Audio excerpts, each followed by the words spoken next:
ผู้ฟังเอ๋ยตกสมัยถูกมือนี่เมืองไทยเริ่มตกต่ำคนบ่มีศีลธรรมคำประสงค์กล่าวตานบ่มีญาณดอกย่อนกลัวละความดีนี้ไปสร้างความชั่วมั่วฝรั่งฟังน้ำเขาว่าแต่เฮ้ามั่นเชยอยากเด่นเลยนอกเกินบานรัฐบาลกะป่านนั้นมีแต่โกงกินกันข่อยเจ้าเว้าซับซอเด้เนาะมีแต่คนสอพอเลือกไปเป็นใหญ่แล้วโลดมีแขวใหญ่ยาว ศาสตร์ก็เลยบอกกล่าวบ่เร่งรัดพัฒนาการศึกษาคือชีวิตบ่คิดหาพ่อน้อยเศร้าหน้าค้อ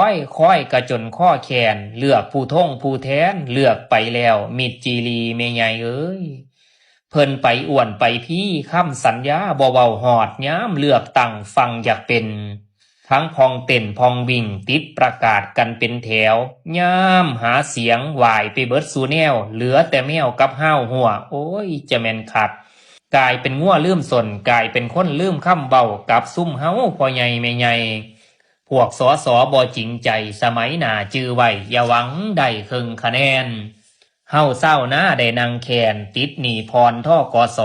การทำหน้ากะพ่อสมบูรณ์น้ำท่วมหลายบ่คือเขานี่ล่ะเขาว่าสมัยหลงเงินตาสมัยป่าพนาแปลน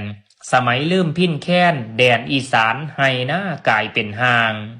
กล้วยสองหางกินน้ำมันบ่เคยขี่คนอีสานของเฮาเลยบ่ได้กินกุดจีสมองเลยบ่ดีมีพญาบ่กวงตกข้าวช่วงเสื่อมแท้นอบ่มีไผคืดพ่อเว้าเสียดซอย่ามตกอับคนอีสานหรือสังคมบ่ยอมรับเพิ่นจังหยามอยู่ย่ามนี้แถมยังมีคนอีสานนำกันด้วยดูถูกกันหาความใส่พ่อแม่เอ้ยบ่แม่นเบ้าเสียดไผขออภัยเถิดหน้าลุงป้าอย่าว่าหลาน